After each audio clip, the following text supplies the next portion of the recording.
This is my Super Nintendo Fightstick I made to play Street Fighter 2 on the Super Nintendo. It was a madcatz Fightstick for Xbox.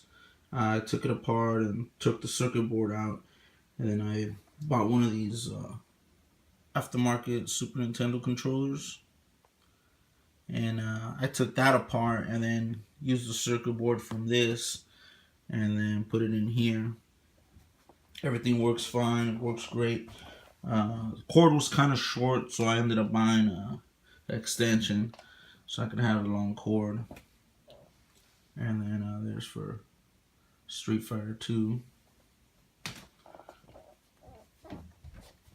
Start select works.